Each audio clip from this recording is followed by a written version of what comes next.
Buenos días nuevamente, amigas y amigos nicaragüenses. Bienvenidos a una nueva edición de Adelante Nicaragua. El día de hoy estaremos dando un recorrido por el panorama mundial en temas de gran importancia que demandan unas soluciones también institucionales que parecen resquebrajarse después de décadas de construcción para buscar una cultura de paz general.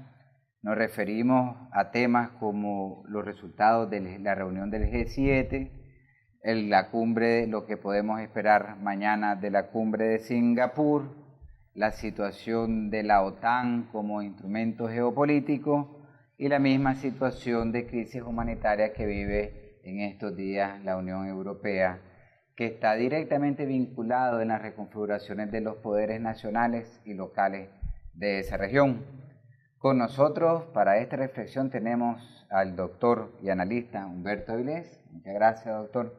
Bueno, que nos ayudará a poder visualizar este programa, este panorama general, para ver para dónde podría estar yendo el mundo y qué podríamos estar esperando. Tal vez comenzamos con lo del G7.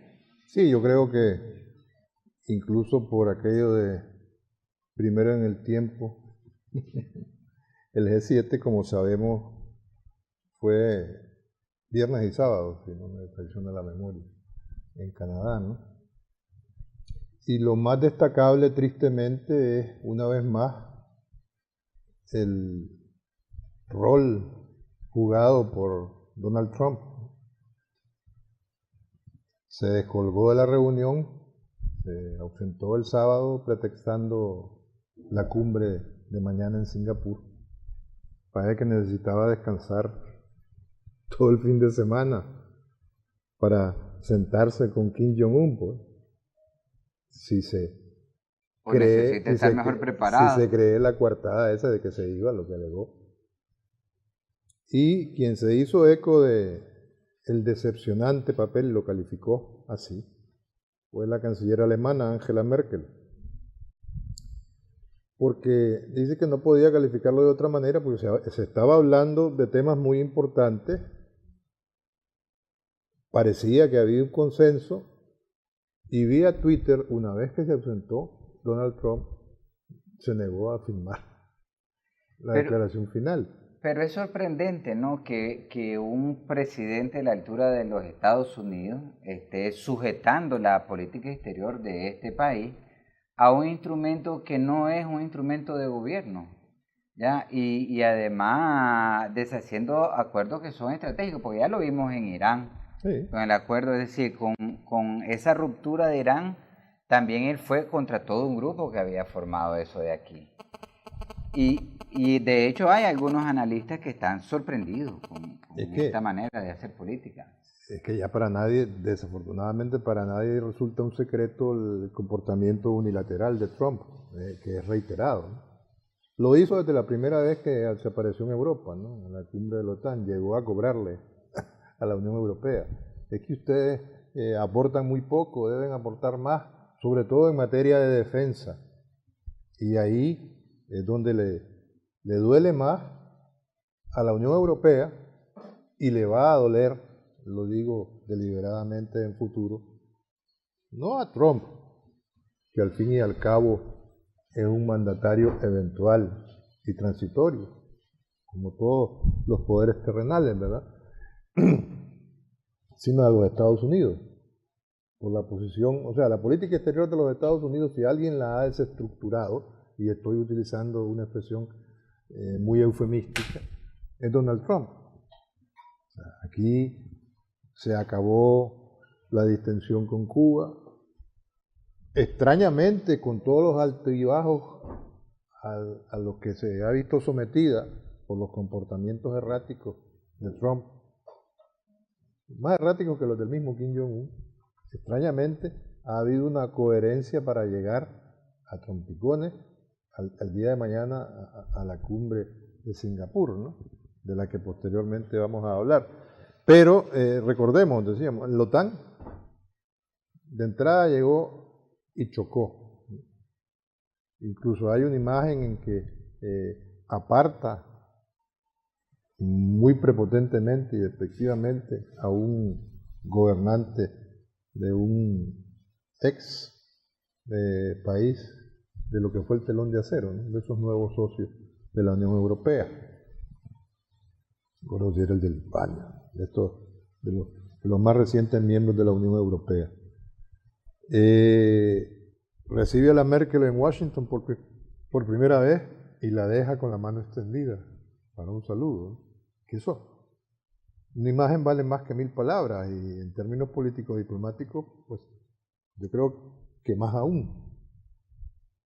Después unilateralmente se retira del cambio climático, del Acuerdo de París que había sido suscrito por Obama en su día, en el 2015. Igual que unilateralmente, salvando las distancias entre uno y otro instrumento de derecho internacional o acuerdo diplomático, del tratado nuclear con Irán.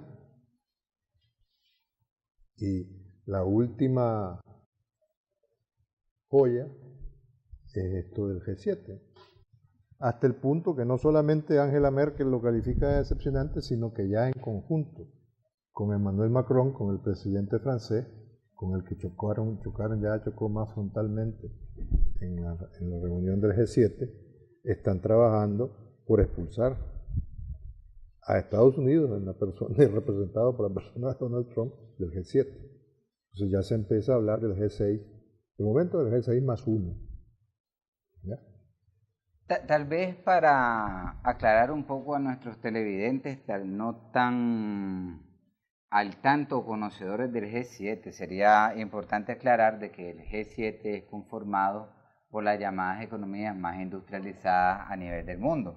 Y ellas son 2 países de América, de Estados Unidos y Canadá, un país asiático que es Japón, también otra potencia del final de la Segunda Guerra Mundial, y 4 países europeos, Alemania, Francia, Italia y Reino Unido. Todos estos países fueron centrales y actores centrales en la construcción del actual orden internacional, que mal que bien fue dando estabilidad y a largo plazo la misma sostenibilidad política. Entonces, cuando estamos hablando de que el presidente de los Estados Unidos resquebraja esta estructura de confianza, podemos subentender que el sistema entero tiembla. Sí, y complementariamente, en la línea de aclarar lo que es el G7, fue el G8, hasta que en el año, porque pertenecía Rusia, hasta que en el 2014, con motivo de la anexión de Ucrania, de Crimea, de la península de Crimea, y de los sucesos de Ucrania, se expulsó a Rusia, el mundo occidental, por así decirlo, encabezado por los Estados Unidos y secundado por estos 4 países de la Unión Europea y el Japón, como sanción por lo que había ocurrido en Crimea y en Ucrania, expulsaron a la Unión Soviética. Y en ese sentido, ¿qué nos viene inmediatamente a la memoria? En ese afán desmedido de llamar la atención de Donald Trump y en la unilateralidad de sus decisiones que ha hecho cotidiano en la política exterior norteamericana y en la doméstica. Ojalá fuera solamente política exterior. Trump dijo antes de salir para Canadá a la reunión del G7 que Rusia debería devolver al G7 porque sí, es como imprescindible. No utilizó la expresión exactamente imprescindible, pero sí que debería de volver a integrarse, que fuera el G8. No dijo más, ¿no? Él dice cosas muy deslavazadas, no sé qué nivel de profundidad, o más que de profundidad, de seriedad puede haber en el argumentario del presidente norteamericano, pues, a estas alturas, a la vista de su comportamiento, no solamente por estos hechos más significativos que hemos reseñado a grosso modo, sino por lo que ha hecho, incluso si revisamos en el primer año de su gobierno, si revisamos lo que ha ocurrido con los miembros de su gobierno, ¿a cuántos no ha despedido? empezando por sus principales colaboradores, ¿no? Desde Steve Bannon,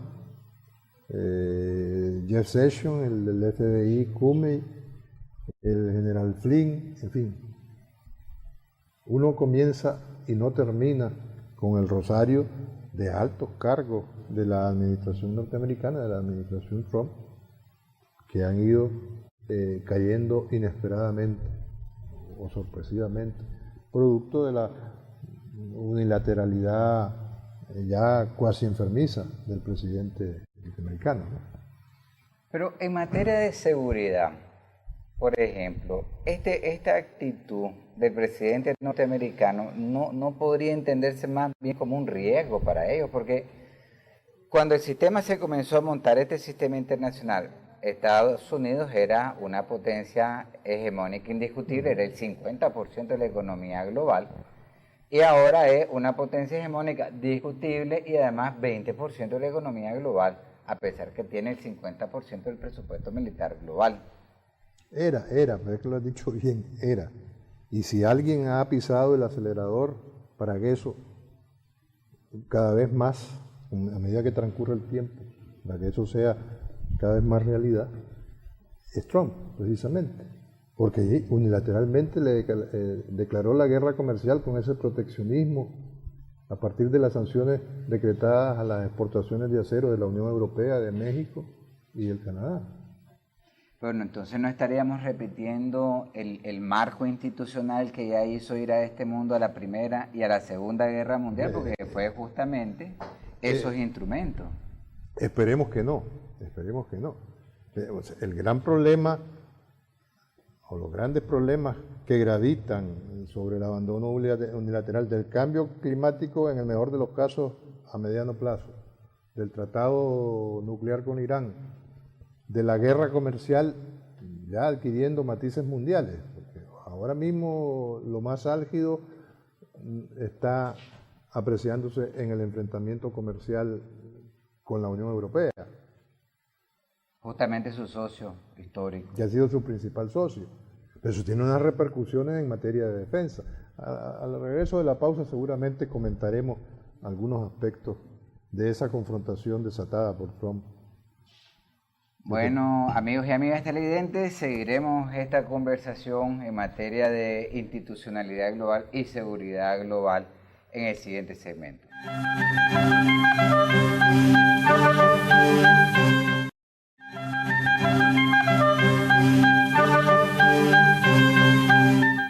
Bienvenidos nuevamente, amigas y amigos televidentes, a este segundo segmento de Adelante Nicaragua. El día de hoy estamos viendo el panorama global en materia de institucionalidad y globalidad.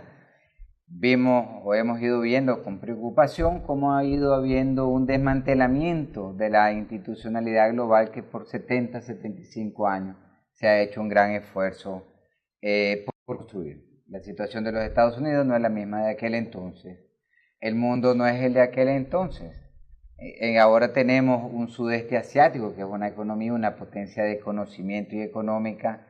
Tenemos unos capitales y unos fondos soberanos de las economías del Medio Oriente. Tenemos el llamado BRICS, que reúne a las mayores economías que no están en los sectores más industrializados, y un Estados Unidos que tiene un peso global que ya no es el de hace 70 años. ¿Cómo o por dónde podemos pensar que pueden haber caminos y salidas, o dónde están los peligros? Porque ya vimos que la Primera y la Segunda Guerra Mundial fue un problema de desmantelamiento en su momento. Hay que trabajar por restablecer, no milimétricamente, la correlación de fuerza anterior a esta era Trump, si es que se le puede llamar. Bueno, por la intensidad de desaciertos yo diría que sí, en materia de política exterior, ¿verdad? Y de desestructuración de lo que sistémicamente se había avanzado a nivel internacional, ¿no?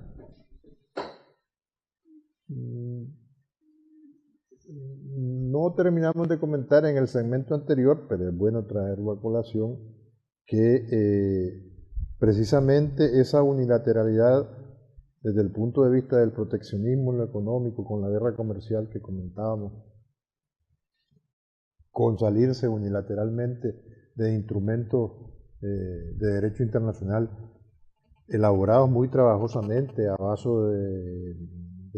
de arduos e ingentes esfuerzos políticos y diplomáticos, como el tratado con Irán o el cambio climático. El mismo acuerdo sobre el cual subsiste la Organización del Tratado del Atlántico Norte, la OTAN, ¿no?, le han permitido, comercialmente hablando, a China, a la República Popular China, ubicarse en el primer nivel de las capacidades comerciales del mundo, ¿no?, sin perder de vista que precisamente China, la República Popular China, es el principal acreedor de los Estados Unidos de Norteamérica. No es ningún secreto que el déficit multimillonario comercial de los Estados Unidos es propiedad de los chinos populares, ha sido comprado por la China popular. ¿Cómo se maneja eso? Se administra más que se maneja eso para la recomposición de la correlación de fuerzas internacional.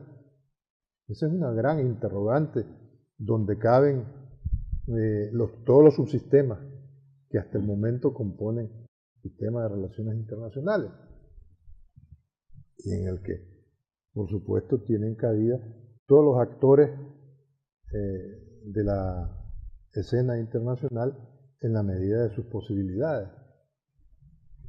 Desgraciadamente no de sus capacidades.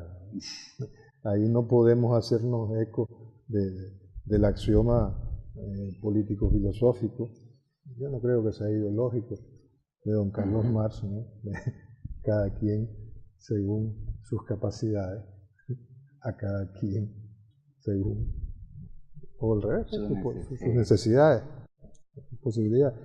Eso es como un paradigma de la equidad, pero bueno, no es el punto, es un aspecto que gravita sobre el sistema internacional y que tiene mayor énfasis según el lugar donde nos focalicemos en un determinado momento. Pero volviendo a la institucionalidad de las relaciones internacionales, está en una profunda crisis. Y precisamente porque el timonel, quien tiene en sus manos las principales decisiones de la potencia, del hegemón principal que ha sido y todavía es en algunos aspectos los Estados Unidos de Norteamérica, viene con esta política de bandazos, por decirlo de alguna forma, ¿no?, ante la sobriedad de la política exterior. No estoy comparando, pero es inevitable contrastarla, de la política china. Ahí sí que cabría hablar de la paciencia oriental versus la impaciencia occidental. Se me ocurre que es una metáfora que cabe a propósito de la temática que estamos abordando. Pero ahora que habla de esa de la paciencia, voy a volver sobre el tema de la paciencia oriental y la paciencia... Impaciencia occidental. O la impaciencia occidental, porque para mí tiene que ver mucho sobre la construcción histórica de las culturas políticas y su permanencia en el tiempo, porque al final de cuentas China tiene una construcción de cultura política de 2.500 años con una frontera estable prácticamente desde hace 2.500 años. Estados Unidos es un bebé desde el punto de vista histórico de apenas 200 y poco de años. Nuevo Rico lo debe de ver la China como país antiguo, ¿no?, a esta potencia.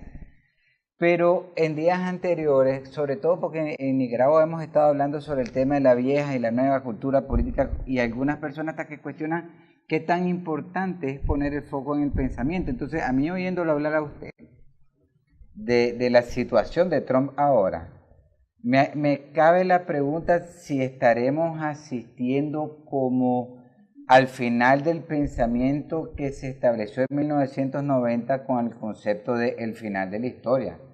Acabó la Guerra Fría, Entonces el mundo se volvió unilateral justamente cuando el mundo comenzaba a hacerse multilateral como nunca antes en la historia.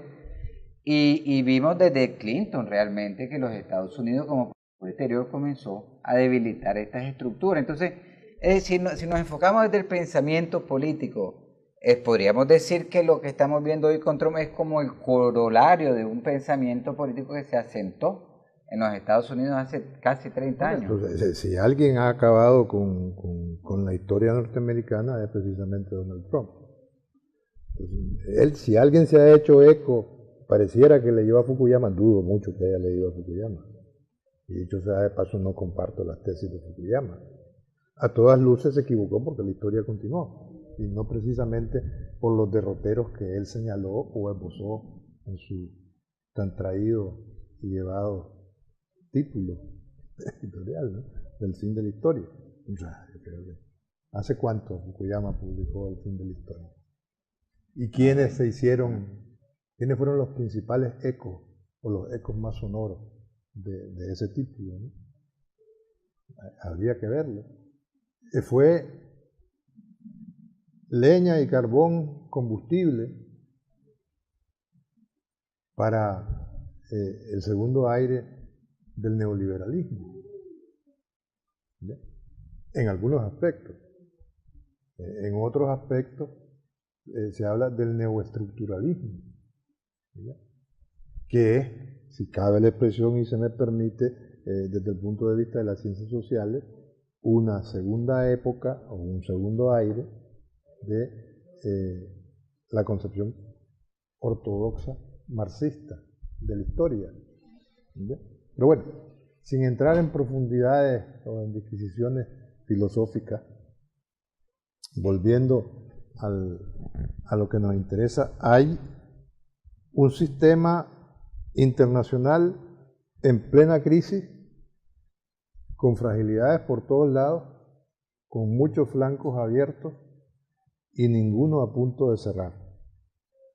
Puede ser que mañana el panorama de una hecatombe nuclear, a propósito de las veleidades bélicas de Kim Jong-un, del dirigente de Norcorea,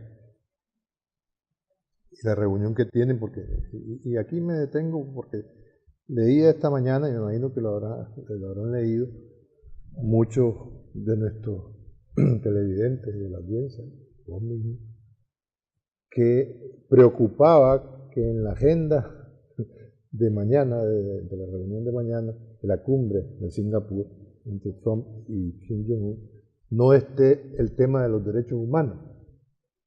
¿Y dónde pueden quedar los derechos humanos ante la inminencia de una amenaza nuclear?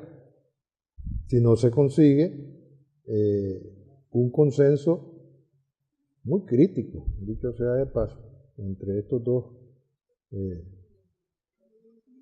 representantes. Una vez más volvemos al símil inevitablemente.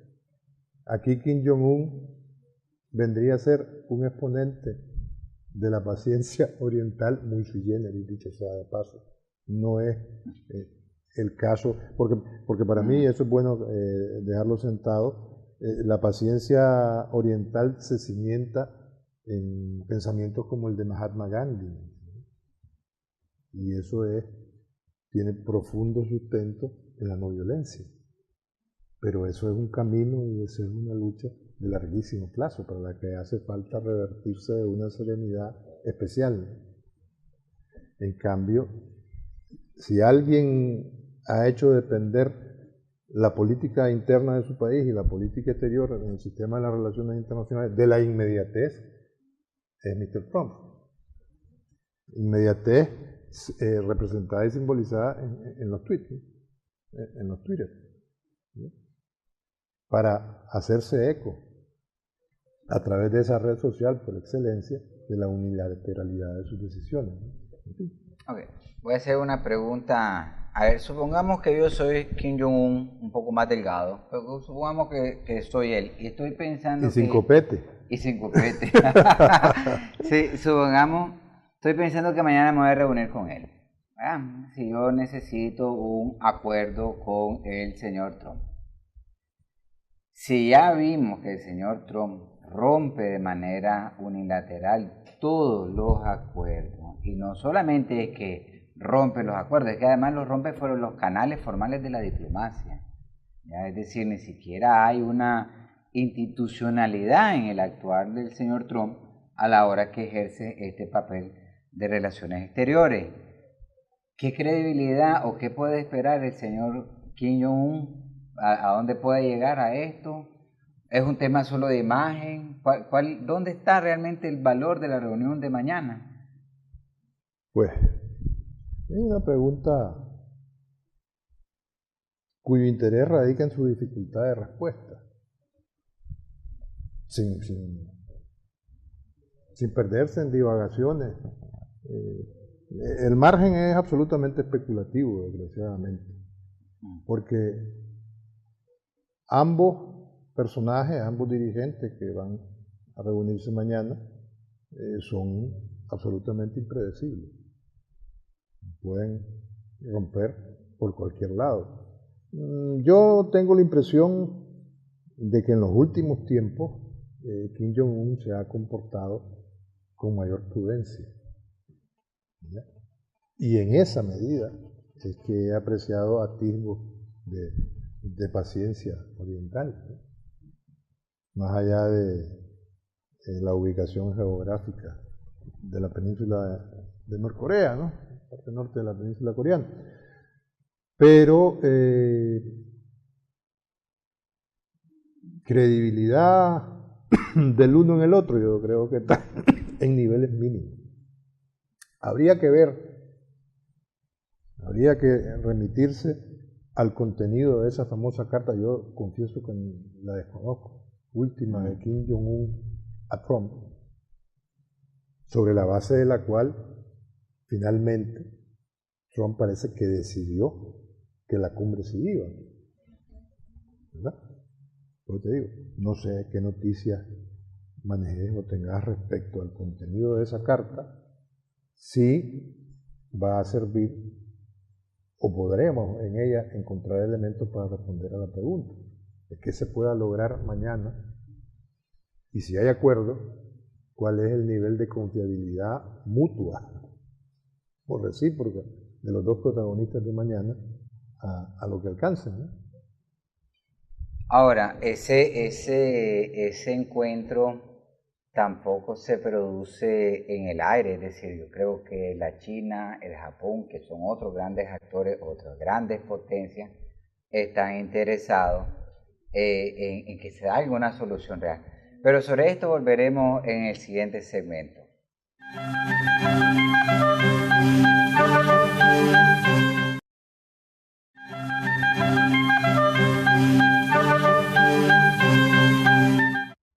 Bienvenidos nuevamente, amigas y amigos nicaragüenses, a esta edición de Adelante Nicaragua. Estamos en el tercer segmento, reflexionando sobre las debilidades encontradas actualmente en el sistema internacional. Ves que ha garantizado justamente una paz relativamente duradera y que ha evitado matanzas como la que hemos vivido en las guerras mundiales anteriores. Mañana tenemos prevista la reunión entre el presidente de los Estados Unidos y Corea del Norte, dos personajes impredecibles, dos personajes que llevan una política exterior que le para los pelos de punta a todo el mundo. A mí me paran los pelos de los brazos, pero me ponen los pelos de punta igual. Entonces, es decir, si hemos tenido ese grado de impredecibilidad, ¿qué jugadores podríamos esperar que estén atrás de esto, que tengan interés, que eso camine a un buen fin, que eso tenga un desarrollo adecuado? A riesgo de parecer simplista, yo creo que habría que mencionar que por la parte del continente asiático no podemos dejar de mencionar a China, y en ese sentido a la República Popular China. La explicación clarísima está en que no es por casualidad ninguna o casualidad alguna que Kim Jong-un ha estado 2 veces en China, ¿no? Primero en Pekín y luego la segunda visita es en otra ciudad, China, pero bueno, y esas visitas están vinculadas definitivamente con lo que se va a abordar mañana, sino todo con buena parte, no solamente China, desde una parte del espectro político, ideológico, económico y social que representa la República Popular China. Otra vez volvemos a la paciencia oriental, porque si alguien ha ejercido paciencia en la historia reciente de la humanidad, de este planeta en el que habitamos, son los chinos, ¿no? Al final, la famosa expresión napoleónica de Napoleón, déjenlo dormir porque cuando se despierte el monstruo chino, el mundo va a temblar.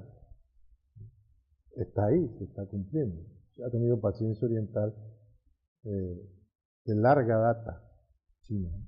Y un viejo amigo, entre comillas, no podemos olvidar la guerra chino-japonesa, Japón también, que duda cabe, no en balde es una de las potencias representadas, comentábamos antes en el G7, desde la perspectiva occidental. O sea, Japón es un enclave occidental en lo político, en lo económico y en el escenario internacional, en un mar ubicado geográficamente en una perspectiva oriental, ¿no? No debe entender. Entonces, están esos actores y tampoco es disparatado pensar de que Rusia tiene algo que decir. No en balde, es uno de los 5 miembros propietarios, por decirlo de alguna manera, del Consejo de Seguridad de las Naciones Unidas. Sí, podemos citar a ese Consejo de Seguridad de Naciones Unidas como expresión máxima del entramado de la escena internacional o del sistema internacional de relaciones entre los estados. La pertenencia a las Naciones Unidas da hoy por hoy, independientemente del nivel de crisis en que estén sumidas las relaciones sistémicas desde el punto de vista internacional, da un estatus para actuar internacionalmente, ¿no? Entonces, yo diría esas cosas, ¿no? Y habría que ver, por supuesto, el rol que juegan los países de Medio Oriente. Lo que se está sustanciando, desafortunadamente, con la guerra siria, ahí no podemos olvidarnos de cuáles son los actores que están. Bueno, incluso Irán, porque a propósito de agenda nuclear y desnuclearización de la península de Norcorea, ¿qué pasa con el tratado nuclear en Irán, del que unilateralmente se fue uno de los interlocutores de mañana, Trump? ¿Ya? Entonces, de manera que ahí tiene algo que decir Irán, y no solamente Irán, ya involucra a la Unión Europea, a las principales potencias de la Unión Europea, que son suscriptoras y que han cerrado filas frente a Trump para no abandonar el tratado nuclear con Irán. Y yo creo que todas esas cosas a nivel de relaciones internacionales gravitan, están ahí, de alguna manera, en mayor o en menor medida, sobre la mesa del hotel ese de Singapur, donde se va a celebrar la cumbre. A ver, lo que estamos viendo es que realmente tenemos un mundo absolutamente interrelacionado. Todo está vinculado con todo, una decisión de unos afecta a la decisión de todo. Y además las soluciones pasan inclusive por aquellos actores que ni siquiera están visibles en el primer plano cuando hablamos de eso de aquí. Comenzamos con el tema del G7 conversando, ¿no? Y señalamos las partes frente a una política exterior del principal jugador, digamos, que se ha vuelto errática y se ha vuelto contra sí misma. O sea, hemos visto que Estados Unidos y Canadá se les ha deteriorado la relación a través de todo el cuestionamiento del TLC, y de hecho el argumento de Trump para salirse de manera irrespetuosa a un acuerdo que supuestamente se había alcanzado es vinculado a los elementos de este conflicto que tiene actualmente Estados Unidos con Canadá y TLC. Vemos que Japón, de que también es del G7, tiene un problema de interés encontrado en materia de seguridad actualmente. Y esto nos lleva al tercer grupo de actores o de grandes actores en esta institucionalidad que es Europa. De que en el caso del G7 tenemos Alemania, Francia, Italia y Reino Unido. Ya vimos que Reino Unido resquebrajó la unidad europea por un problema de visión generacional, dicen algunos analistas. Bueno, ahí se equivocó Cameron, el ex primer ministro anterior a Theresa May, convocando el referéndum y le salió, hablando en buen nicaragüense, la venada careta, ¿no? O el tiro por la culata, que forzó el Brexit. Y ahora Theresa May, la primera ministra europea, se está viendo, otra vez recurriendo a una expresión muy nuestra, la de apalito, para poder sacar adelante el Brexit, el cómo se va a ir Gran Bretaña de la Unión Europea. Ahí están las discusiones. Lo último que se sabe en esas dificultades que está teniendo es que la Unión Europea, en boca de su jefe negociador, el francés Michel Barnier, rechazó la semana pasada la propuesta última de periodo de permanencia de Gran Bretaña en la Unión Aduanera comunitaria, o sea, de la Unión Europea, a propósito de una propuesta de frontera o de aduana, mejor dicho, con la República de Irlanda. Irlanda, no Irlanda del Norte, hay dos Irlandas. Y ahí no las tiene todas, porque ella había propuesto permanecer transitoriamente, no me equivoco, si mal no recuerdo, en la Unión Aduanera Europea hasta el 2021, pero eso fue rechazado. Y no solamente fue rechazado por la contraparte, la todavía socia Unión Europea, sino que hay profundas contradicciones al interno del gobierno británico. Pero vuelvo está de por medio, discúlpame, termino, el principal reflejo de esas contradicciones está en la confrontación, la contradicción entre dos ministros que tienen que ver mucho con el Brexit. Precisamente el ex alcalde de Londres, Boris Johnson, que es euroescéptico, es hasta físicamente parecido a Trump, sí, y muy unilateral, y Davis, que es el negociador, Boris Johnson es el ministro de las Relaciones Exteriores y Davis es el ministro del Brexit, que le puso la renuncia sobre la mesa a May, a propósito de esto que estábamos comentando.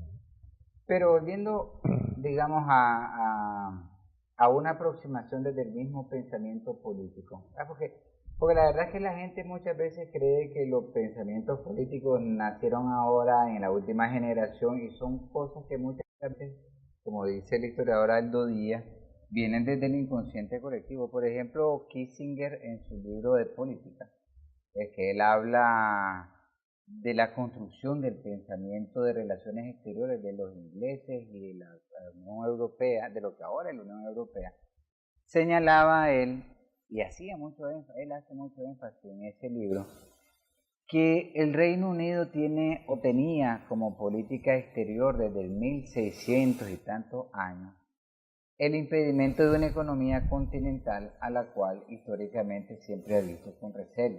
Es decir, que ahora ellos hayan llegado justamente cuando estaban aparentemente bien a esto de aquí, es ese pensamiento que podría estarse expresando de una manera u otra en relaciones exteriores. ¿Podríamos hacer un señalamiento por ahí más allá de lo coyuntural? Yo creo que no conviene no perder de vista que la historia de las relaciones internacionales como disciplina social, como ciencia social, o como una manifestación altamente especializada de la ciencia política, es muy reciente. Acordémonos que nace a partir de la Segunda Guerra Mundial. Nace además, o al menos quisieran darle ubicación geográfica o señas de origen, fuese ¿cómo se llama? Un certificado de origen en Estados Unidos. particularmente en Chicago. Y estaba pensando ahora que formulaba la pregunta en esto del pensamiento económico, de la política internacional, o de los postulados conceptuales en lo filosófico, en lo político, y en un momento determinado en lo ideológico de las relaciones internacionales, en hasta dónde tienen que ver, como tuvieron que ver en el origen de la banca financiera, ¿no? La cultura judía, ¿no?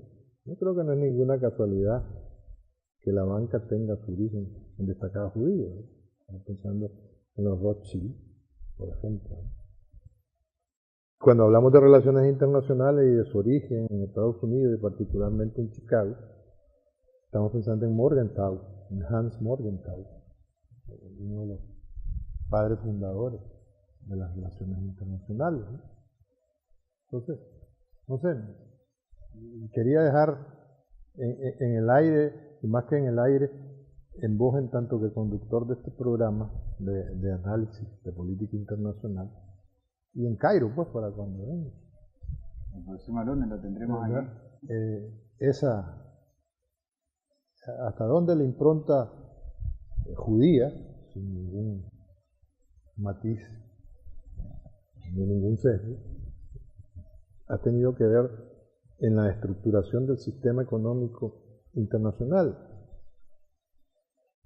y de las relaciones internacionales como una disciplina más reciente. ¿Ya?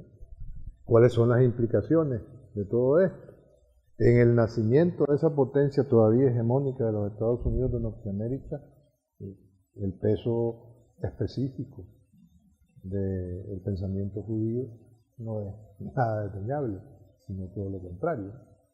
De hecho, se señala en la base del conflicto actual del gobierno de Donald Trump con las comunidades árabes, porque lo que se dice es que es un gobierno judeocristiano radical, y eso le ha hecho especialmente difícil su convivencia con la comunidad árabe musulmana. Pero volveremos en el siguiente segmento sobre Europa nuevamente, que es uno de los grandes jugadores en esta construcción del sistema internacional, que vino ayudando, apoyó, ayudar en la medida de lo posible, sabiendo que también empuja intereses de los grandes grupos, una cultura que busque más soluciones negociadas y pacíficas en la medida de lo posible, y que ahora parece estarse resquebrajando el sistema internacional y Europa. Volvemos en el siguiente segmento.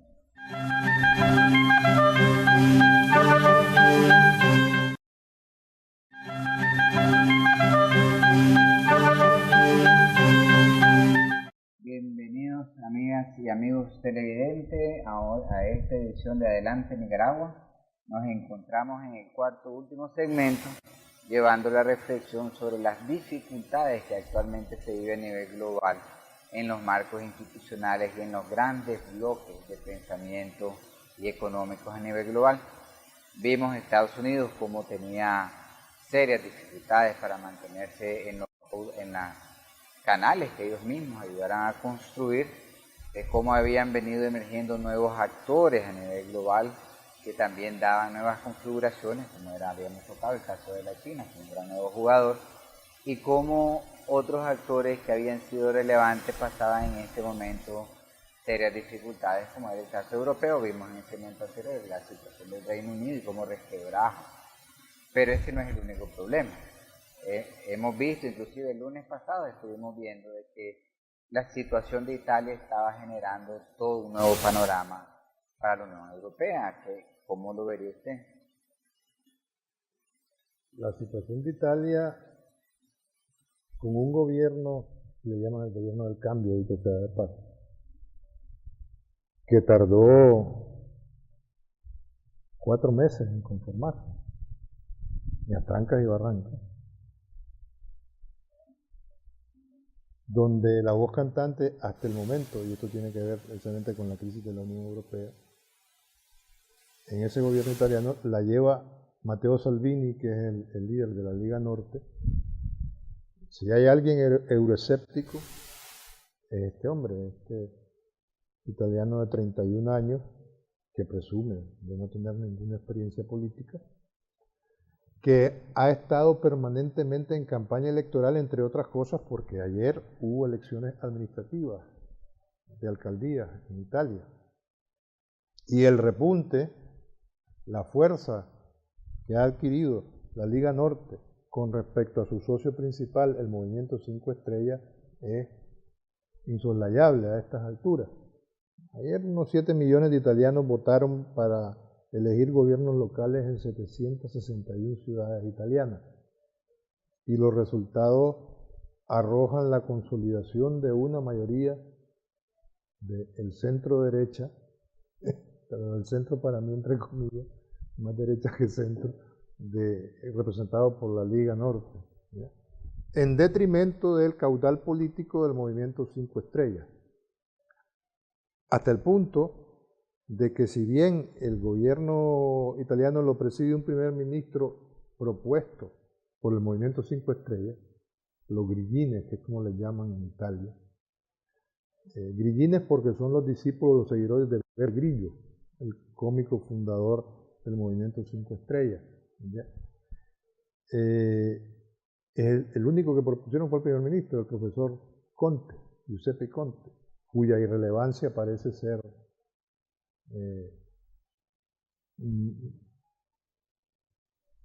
y quien no lo quiera ver está ciego, ¿no? Es que cada vez más evidente. Entonces, Salvini, el líder de la Liga Norte, además de ser como un vicepresidente del gobierno, es el ministro del Interior. Y es el que ha llevado la voz cantante en los temas más preocupantes para Europa del programa político de la Liga Norte y este gobierno del cambio, quien ha dicho que se van a cerrar los puertos italianos para acoger a los inmigrantes conforme lo que está acordado y las cuotas propuestas en el seno de la Unión Europea, es Matteo Salvini.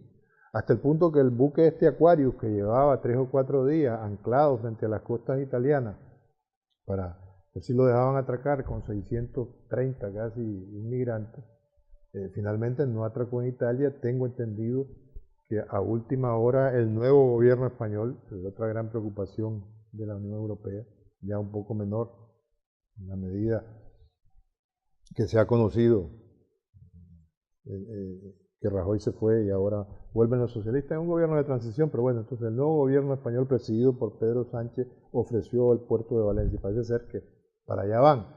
Pero esa no es la solución. Está en crisis y en cuestión permanente el problema de la inmigración, sobre todo del norte de África y de los conflictos del Medio Oriente, en particular Siria. Eso va a seguir.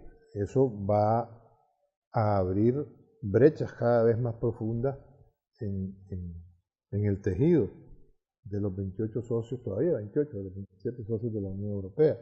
Temas como los impuestos, que forman parte del ABC del programa de gobierno italiano, como la política exterior, que es profundamente euroscéptica y que aquí la preocupación de Europa se hace más palpable y más sensible, porque son la Liga Norte está muy en favor de levantar las sanciones impuestas por la Unión Europea a Rusia. Está muy cercana a Rusia, aparentemente, ¿no? Y la misma Unión Europea, o sea, en definitiva, o en síntesis, ese gobierno del cambio actualmente empoderado en Italia, lo que plantea es revisar el rol de Italia dentro de la Unión Europea y de la Unión Europea con respecto a Italia. Como quien dice, sin decirlo muy abiertamente, cuáles son los réditos, los beneficios que Italia, ¿ya? La 11ª economía del mundo, o la octava economía del mundo, a estas alturas puede esperar obtener o seguir manteniendo si permanece en la Unión Europea. Porque incluso se habló durante la campaña electoral de Salvini y compañía del Italexit, haciéndose eco del Brexit o de una posible salida de eso. Y si a eso le añadimos que como ministro del Interior y vicepresidente del gobierno italiano, Matteo Salvini es quien participa en los consejos de ministros para la política inmigratoria y que Europa está clarísima que se está quedando cada vez más sola con respecto a su tradicional socio norteamericano. Si vamos a ver la otra perspectiva de la defensa comunitaria o de la defensa europea, en el paraguas de la OTAN, ya no basta el paraguas de la OTAN. El paraguas de la OTAN, a pesar de que es más amplio que los 28 miembros de la Unión Europea, trasciende, ya se le quedó escaso, si se me permite la expresión, a la Unión Europea, porque como se ha quedado sola, estamos hablando, para que lo veamos mejor, en materia de defensa europea, sin ir más lejos, Merkel, Macron, que han querido ser, y todavía siguen intentando, los líderes de la refundación o de la renovación de Europa en esta nueva etapa, sobre todo para consolidarse y unificarse frente a un Estados Unidos que los está dejando solos. En materia de defensa es muy sensible porque acordémonos que la guerra unilateral comercial de Trump empezó con los aranceles, la declaró Trump el pasado 2 de junio, si no me equivoco, grabándole con aranceles altísimos a las exportaciones de acero y aluminio de la Unión Europea. El acero y el aluminio son prácticamente imprescindibles para los proyectos de defensa desde el punto de vista militar. Entonces a Estados Unidos le irrita la vocación autonomista o autonómica europea en materia de defensa, pero Europa no puede hacerse la ciega, no puede cerrar los ojos ante el comportamiento último, esto que hemos venido comentando a lo largo del programa, de la unilateralidad de Trump, esa impaciencia occidental, esa inmediatez de las decisiones, ese hacer de la inmediatez por parte de Trump en prácticamente todas las materias, pero en materia de política exterior, hacer de la inmediatez un presente continuo. ¿Ya? Entonces, el próximo miércoles, la Unión Europea va a hacer público sus presupuestos de defensa para gastos militares de 13.000 millones de euros para el periodo que va del 2021 al 2027. Y en esos proyectos de defensa no tienen cabida prácticamente ninguna firma norteamericana. ¿Qué viene después? Dejo flotando en el aire la pregunta, parafraseando el verso famoso de la canción de Bob Dylan, "The answer, my friend, is blowing in the wind". En este caso la pregunta, no la respuesta. Así nos despedimos, agradecidos del doctor Avilés, de las reflexiones del día de hoy sobre la situación internacional en materia de institucionalidad y resquebrajamiento de esas redes que habían funcionado de manera solidaria. Elementos como el incremento de la diversidad de actores y la diversidad de intereses parece estar en la base de las dificultades y de las tensiones para encontrar soluciones con instrumentos que antes parecían funcionar y ahora no. Posiciones individuales donde los actores se ponen por delante de todo y ante todo, también parece llevarnos al mundo a un borde de que poca esperanza pareciera dar. Y un tercer elemento que nos coloca en riesgo es la inmediatez, una cultura de la inmediatez vinculada a lo fáctico, a lo tiene que ser ya, tiene que ser para mí, que tampoco funciona. Elementos que debieran de ser parte de nuestra reflexión nicaragüense, porque nos encontramos frente a encrucijadas muy semejantes. Muchas gracias y hasta mañana.